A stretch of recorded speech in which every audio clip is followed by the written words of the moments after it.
हॉस्टेलमध्ये एका सीएने मला सांगितलं, यार इन्कम टॅक्स रिटर्न फाईल कर.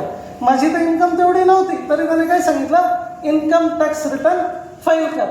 त्यांनी सांगितलं, मी भरत गेलो आणि जेव्हा मी होम लोन घ्यायला गेलो, 5 वर्षाचे ITR होते, एका झटक्यात लोन झालं, कारण की मिनिमम 3 वर्षाचे ITR, पण माझे 5 वर्षाचे झाले होते. सांगण्याचा आनंद काय आहे का, ह्या फील्डचे जे लोक आहे ते जर आपल्या संपर्कात असेल तर आपण करू शकतो. भरपूरदा असा विचार असतो की यार मी तेवढं कमवतच नाही, मग ITR काय होतं. पण जर असे काही दिग्गज लोक टाइम टू टाइम आपल्याला सांगत आले की आता तू स्लॅब होत आहे, आता कंपल्सरी कर. GSTच्या स्लॅबमध्ये मी आता आलो, इन केस मी थोडासा उशीर केला असता तर इन्कम टॅक्सची नोटीस आली असती. तर असे भरपूर आपले डॉक्टर्सही आपल्या फील्डमध्ये म्हणजे जोडले गेले ॲडव्होकेट्स आहे. तर प्रत्येकाची फील्ड युनिक आहे. या परिवारामध्ये जेव्हा असे लोक येतील तेव्हा हक्काने ना आपल्या मेंबर्ससाठी बेस्टमध्ये बेस्ट काय असेल ना ते व्हॅल्यू ॲडेड करू शकतील. कारण की प्रत्येकाचं प्रोफाईल त्यांच्याकडे असेल, तो लाईफच्या कोणत्या फेजला आहे, त्याला नेमकी कसली गरज आहे ते ओळखतात. म्हणून तुम्हाला टाईम टू टाईम ते तुमच्या लाईफच्या जर्नीमध्ये गाईड करू शकेल. तर something meaningful end something together साथ में आना है. साथ में क्यों आना है? क्योंकि धमाका करना है.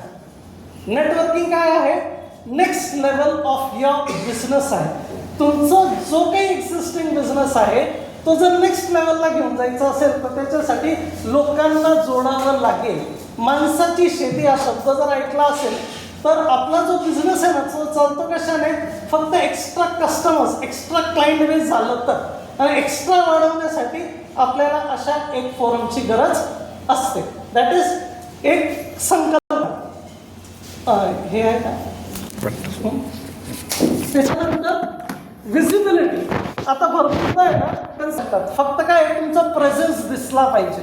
आपला प्रॉब्लेम काय आहे, नेमकेच लोक आपल्याला ओळखतात, नेमकेच क्लायंट आपल्याला वर्षानुवर्ष ओळखतात, पण जो बाहेर गावी बसलेला आहे, जो परदेशात बसलेला आहे, तो क्लायंट आपल्यापैकी म्हणजे आपल्याशी जोडलाच गेला नाही. का? आपण गेल्या 45 वर्षापासून 50 वर्षापासून बिझनेस घेऊन बसलो आहे, पण आपल्याला ना त्याच्यापर्यंत पोहोचता आलं नाही. का? तर डिजिटल प्रेझेन्स नाही आहे. पहिल्याचा जमाना असा होता का माउथ टू माउथ पब्लिसिटी करायची. डॉक्टर आहे समजा मी, तर 4 पेशंट बरे झाले तर ते अजून 4 लोकांना घेऊन यायचे. आज प्रॉब्लेम असा आहे का माउथ पब्लिसिटी होत नाही. तर आता माउथ पब्लिसिटी होत नाही. दुसरी गोष्ट, डिजिटली आपण प्रेझेंट नाही आहे, नेटवर्किंग सारख्या प्लॅटफॉर्मवर आपण पोहोचत नाही आहे, तर कुठेतरी आपली विजिबिलिटी कमी आहे. विजिबिलिटी म्हणजे लोकांना बिझनेस पाहिजे, लोकांना वस्तू पाहिजे, लोकांना सर्व्हिसेस पाहिजे, पण कोणाकडे जाऊ हा फार मोठा क्वेश्चन आहे. आणि ते सर्च करायला जातात तर तुमच्यासारख्या दिग्गज लोकांचं नाव रेफरन्स तिथे दिसत नाही. म्हणून चांगला बिझनेस तुमच्यापर्यंत येत नाही. तर पहिला प्रॉब्लेम काय आहे, विजिबिलिटीचा. नेक्स्ट काय आहे की एवढ्या वेगवेगळ्या कॅटेगरीज आहे जे आपण शफल केलेल्या आहे. त्यांच्यामध्ये जो कोणी कॅन्डिडेट एलिजिबल असेल त्याचा आपण एक इंटरव्ह्यू घेतो, त्याचा बॅकग्राऊंड घेतो आणि मग त्याला या ग्रुपमध्ये आपण सामील करतो.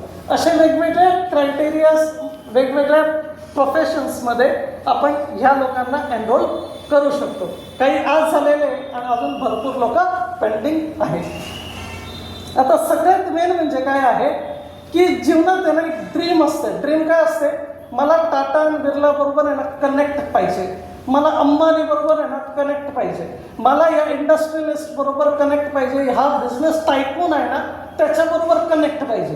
पण प्रॉब्लेम असा आहे माझी रीच तिथपर्यंत नसते आणि तो ड्रीमच राहतो. कदाचित तुमच्यापैकी असे काही लोक असेल त्यांचं रीच ऑलरेडी तिथे झालेलं असेल आणि मी तुमच्याशी जोडलो गेलो तर ऑटोमॅटिकली त्यांच्याशी मी जोडलं जाऊ शकतो.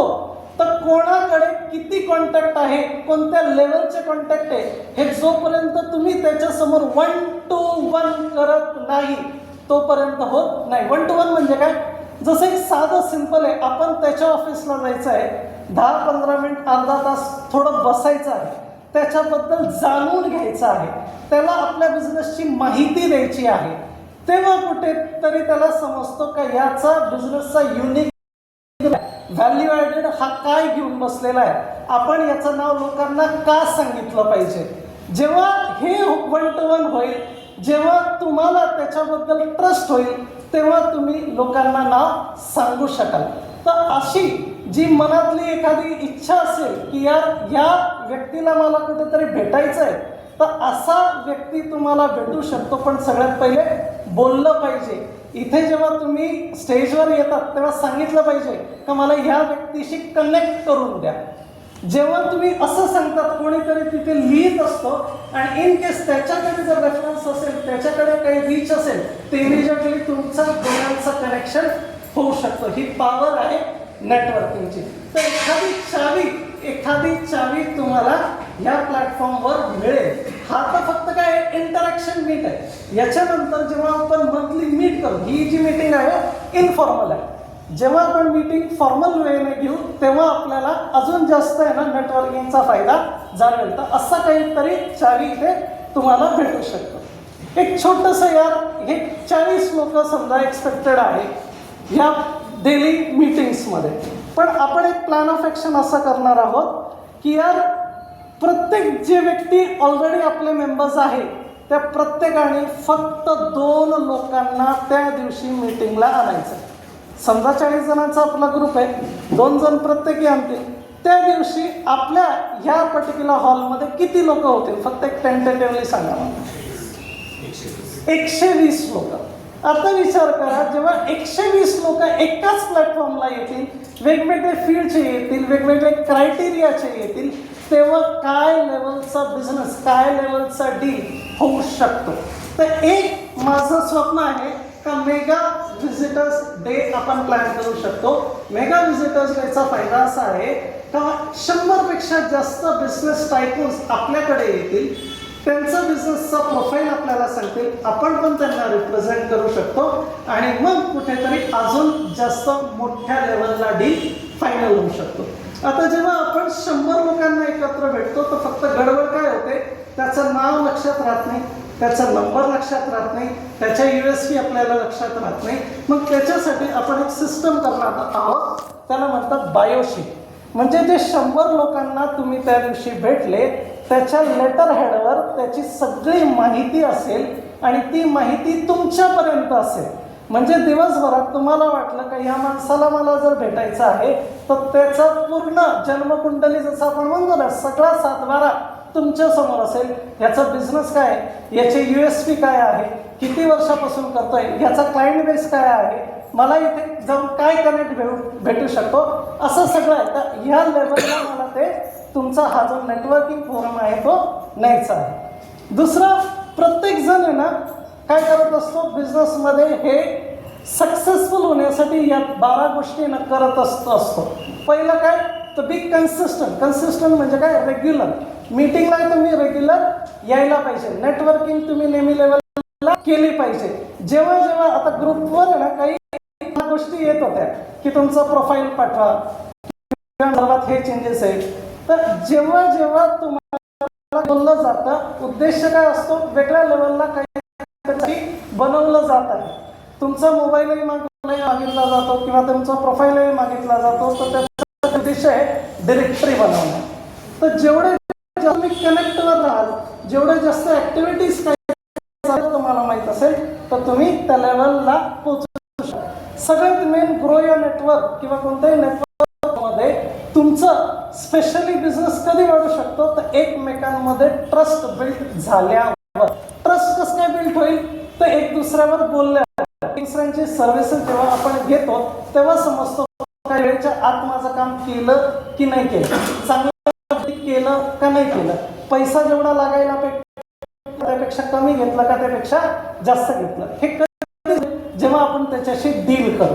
तर डील केल्यावर काय होईल, ट्रस्ट फॉर्म होईल. ट्रस्ट फॉर्म झाल्यावर business. Give before you receive. Give before you receive. तर सगळ्यात मेन आपण इथे आलोय तर इच्छा काय यार घेतला पाहिजे, ही सगळ्यांचीच इच्छा, काय वादच नाही. पण सगळ्यात पहिले मी त्याच्यासाठी काय, आता सचिन सरांनी सांगितलं का तुमच्या ऑलरेडी म्युच्युअल फंड डिस्ट्रीब्युटर असेल, प्रत्येक जण त्याच्या त्या फील्डचा गाईडलाईन्स तुम्हाला देत असेल. पण एकदा तरी तुमचा पोर्टफोलिओ चेक करून घ्या ते माझ्याकडनं की यार काय चाललंय आपल्या पोर्टफोलिओमध्ये, काय प्लस किंवा मायनस, तर जाणून घ्या. ही अशी तपासणी केली तरी काय होईल, कुठेतरी आपला फायनान्शियल हेल्थ चेकअप होईल. तर कुठेतरी आपण दुसऱ्याकडे बिझनेस मागतोय तर इच्छा काय आहे, आपण पण दुसऱ्याला बिझनेस द्यायला पाहिजे. मग दुसऱ्याला बिझनेस देतोय हे म्हणतात यार चेकअप ऍटलीस्ट चेकअप करा. तर आपल्याला कुठेतरी इमिजिएटली नेक्स्ट काय आहे, स्पीक बेटर लिसन मोर. म्हणजे काय, भरपूर क्लायंट येतो ना तर काहीतरी प्रॉब्लेम्स घेऊन येतो, तर आपल्याकडे एक्सपेक्टेड काय असतं की सोल्युशन्स भेटेल. कधी कधी असं होऊ शकतो की आपल्याकडे गर्दी जास्त आहे, प्रॉब्लेम्स आहे,